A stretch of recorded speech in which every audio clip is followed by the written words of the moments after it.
This is 5 on your side at 6. Focused on you.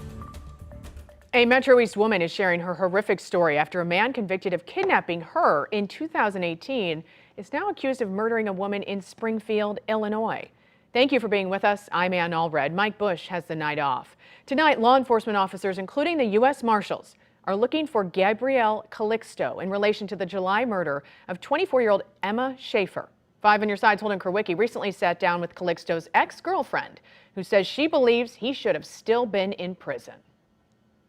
I don't sleep at night knowing that he's out there. Katie O'Brien dated Gabriel Calixto for 3.5 years. Really wasn't until we broke up that it all went bad. Following the breakup, O'Brien says Calixto broke into a relative's home and threatened her. He had brought a knife and had it up against my throat. She filed a restraining order against Calixto, but O'Brien says a few weeks later he was waiting for her outside of her house. And that's when he pulled the gun out and said, "I want to talk." Calixto forced O'Brien to drive to this Fairmont City hotel, where she says he had a mental breakdown. I didn't know his next move, and saying one thing to one part of him would be right, but to the other is completely wrong. If I hadn't done the exact things I did to get back home, I would have never come home. In 2018, Calixto was sentenced to 6 years in prison for kidnapping O'Brien. You hope someone gets better and not worse. Calixto's sentence was vacated in 2020 by then Madison County State's Attorney Thomas Gibbons' office for constitutional reasons, and he was given credit for time served, though court records note there were factors to extend the term. Should he be in prison right now? I definitely think he should still be in prison. Current Madison County State's Attorney Tom Hain told 5 on Your Side that he finds the reasons behind the modification frustratingly unclear, adding that there was no hearing held on the modification and there is no transcript. The employment for the former assistant state's attorney responsible for this modification terminated in February 2021. To lose someone in the community for something that feels preventable is awful. Turn yourself in. You've done wrong. You know you've done wrong because you've done it before. In Bethalto, Illinois, Holden Kerwicki, 5 on Your Side. If you've seen Gabriel Calixto or have any information about where he is, please call Crime Stoppers. You can remain anonymous. The number is 866-371-TIPS. Tonight, a St. Louis area man who cyber-stalked and terrorized women across the country for years is heading to federal prison. Our I-team's been covering Merkel's crimes for years, and our Christine Byers just got out of the federal courthouse where a judge sentenced him for some of his crimes. Christine. And Robert Merkel will spend 71 months behind bars. That's 11 more months than his plea agreement was recommending. Now, some of his victims were complete strangers whose pictures he just happened to see online. Another woman said she met him at an event and never gave him her personal information. And another woman he had dated briefly 9 years ago. The I-team began reporting on Merkel years ago when he went to prison the first time for similar crimes. We also found that Missouri law is lacking when it comes to protecting people from cyber stalking. Merkel's sentence today is going to run concurrently to other charges in St. Louis County, and that case is still pending. 3 of his victims sat inside the courtroom today, and Merkel told the judge he was truly sorry for what he had done. We spoke to 2 of those women who say they are pleased with the sentence, but say it shouldn't take multiple victims to get this kind of accountability. They didn't want their names publicly shared. I never met him on a dating app. I didn't give him any of my personal information, and the dismissal in court sometimes of him just being behind a computer sending not nice messages really doesn't take into scope what is actually happening in this type of case. The type of torment that it causes is significant, and the legislature needs to realize the severity of the crime and pass laws to hold offenders accountable. Now, Governor Mike Parson vetoed a bill that would have created a cybercrime stalking task force to study this law and this issue. He says the provisions in that bill that led him to veto it weren't related to that part of the task force plan. The victims say they hope that the governor takes this up again next session.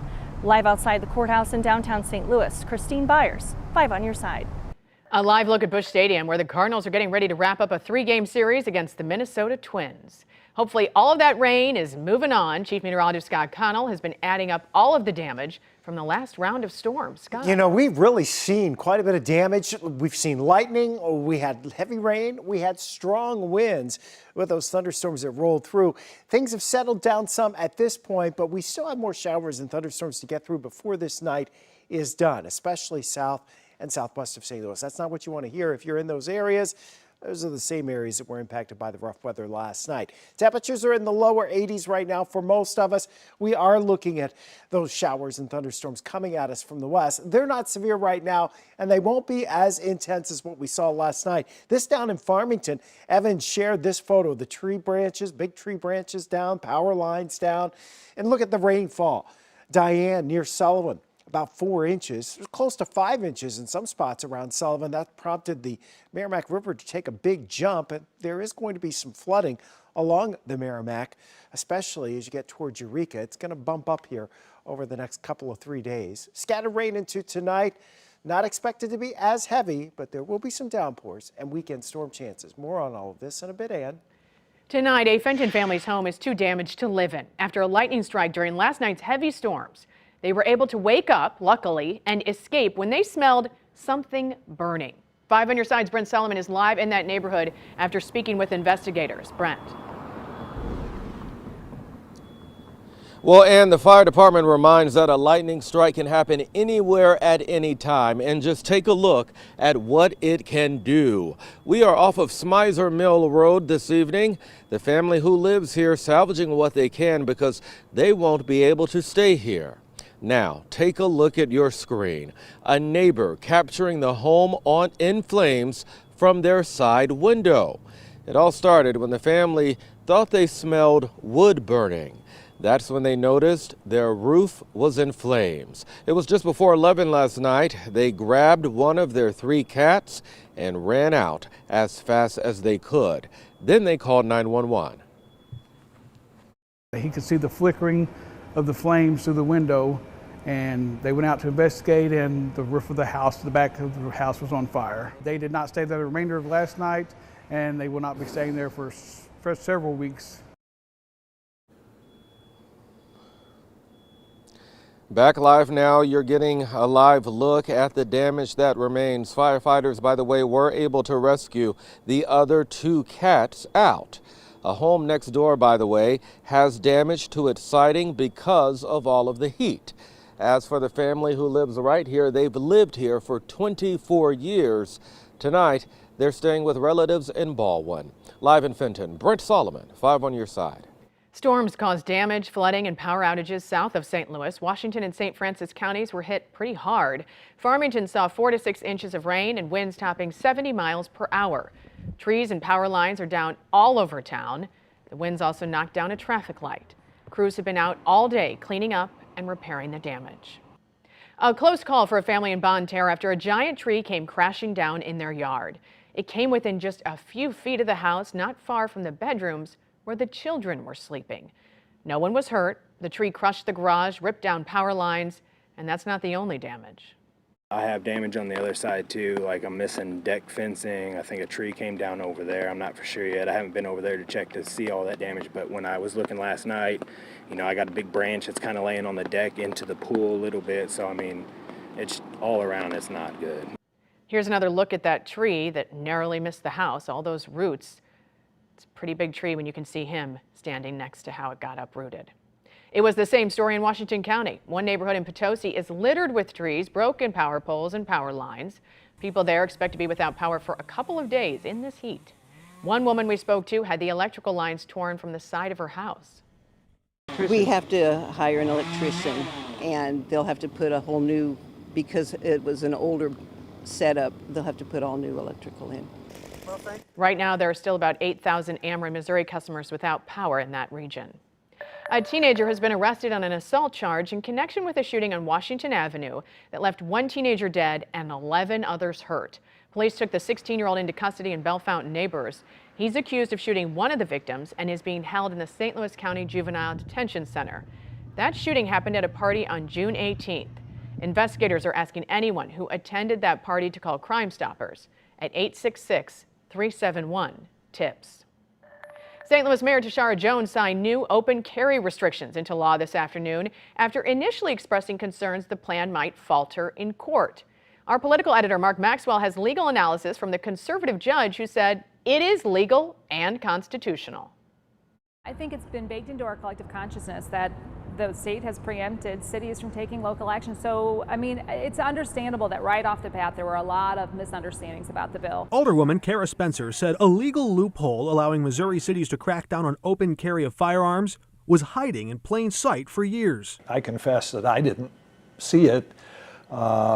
When it was enacted, it was brought to my attention. Retired Judge Robert Durker provided legal analysis to Spencer as she guided the plan through the Board of Aldermen. This type of regulation, which is not an absolute ban and does not impose insuperable barriers on people being able to carry weapons, but is a licensing regulation of a type that historically has been upheld. You write at some length about the Second Amendment in your book, The Tyranny of Tolerance. This is a quote, two excerpts from your book, quote, "Along came the illiberal liberals to whom armed citizens are anathema." Another quote, "Liberals have a way of ignoring the truth about the right to keep and bear arms." Your legal analysis here almost looks like you're in league now with these liberals that you criticize. Well, I told Alderman Spencer that the two extremes have met in the middle here, and we find ourselves agreeing with each other on this particular proposition. Why was his voice one that you sought out?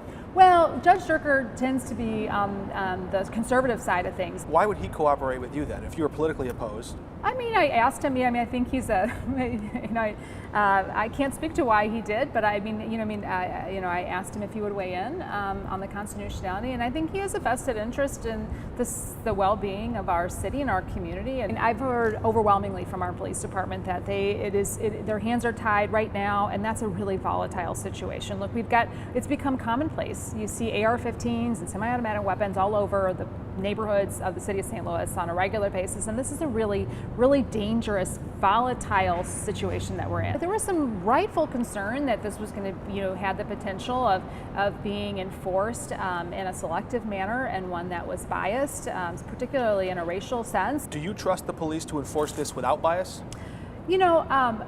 Every single group of human beings has folks that, unfortunately we have a history of some, I would say, unfair policing in the city of St. Louis, and that's been documented. There's no question about that. But overall, I do trust that our police department want to get our guns out of the hands of kids. Reporting in St. Louis, Mark Maxwell, 5 on your side.